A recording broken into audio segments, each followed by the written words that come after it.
sports, right? We don't have any sports. So there's no sports happening right now, as I said earlier. But one of the things that is happening, there is a lot of free agent moves. There's a lot of rumors. There's a lot of things happening. But you know what? There's something that happened, and I said this to a million times that this was going to happen. And that was an NBA season that is not happening. That is not happening, and it's so much in doubt. It's clouded in doubt. It's clouded in all the things that are, going wrong. Well, guess what? Let me explain something to you. While the NBA season is not happening, there's still teams making moves. There's still owners happening. There's still plans for the future. And I think it was about the first show where I said to the viewers out there and everybody watching, the Lakers and the Clippers cannot exist in a building together. They can't. It just doesn't happen. Well, and knowing the owner that we've come to know and love, and like I've said it a million times, the New York Knicks have the worst owner in sports. The Clippers, I feel, have the best owner in sports. And what did he do? He says, you know what? I'm going to make it a point to go and continue my franchise's legacy. Continue what is going to happen. The Clippers were the odds-on favorite to win the NBA championship. Not because they had the best player in the world in many people's eyes. In my mind, I think he is the best player in the world. But because of the simple fact that they were built to win in a formula that wins. They had a championship coach. They had a championship caliber superstar in Kawhi Leonard. And they had a championship caliber role players that just knew their place, knew their role, knew what they were going to do. But they also had an owner who believed in what he was doing, who believed in this team. And guess what? That owner proved that he is the best. Mr. Baller Baby Balmer, that's what we're going to call him from now on, decided to put up $400 million in cash. Just walked up in cash and got rid of a 6-year legality fight that happened that was preventing the Clippers from getting their own arena in Alameda, basically right outside of Los Angeles. And what happened? When this happened, this frees up all the space in the world. But you know what's funny about that? The guy he was fighting and the guy he bought out and the guy he beat is the owner of the New York Knicks. MSG owned the arena that was up for grabs, that had all the red tape around it, all the things that were stopping the Clippers from getting their arena that they so desperately need. So James Dolan got basically one-upped when Mr. Big Baller Baby Balmer decided to walk up with $400 million cash and buy the arena that they're going to tear down and build a new one for the Clippers. The Clippers and Mr. Balmer, and Mr. Big Baller Balmer, know that this team is destined for championships.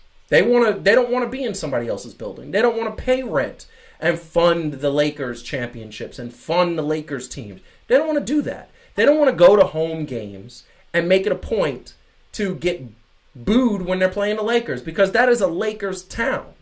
So what do? You move about 15 to 30 minutes outside of Los Angeles.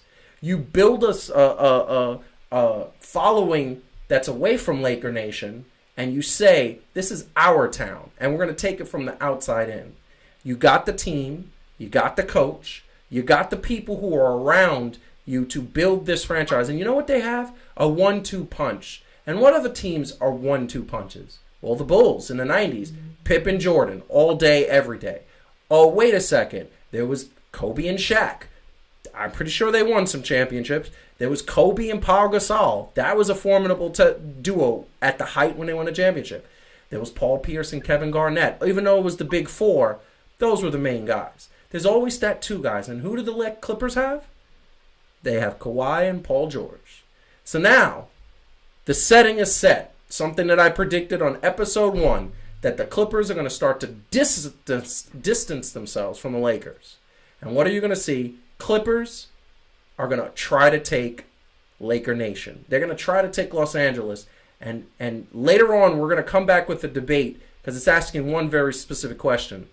But I think that Steve Big Baller Balmer has proven to himself and to everybody that he is ready to go. Calvin, what do you think about that story that broke today? $400 million cash. Well, of course, the Knicks would get upstaged, or more importantly, James Dolan would get upstaged, which it couldn't happen to a nicer person. Let's just be real. But I like Steve Balmer, man. I think he epitomizes everything that you want in somebody that owns a team. He's always super excited, like it's not fake. You know what I'm saying? Like he's all in for his team, willing to put his money where his mouth is. I think he has a good basketball knowledge.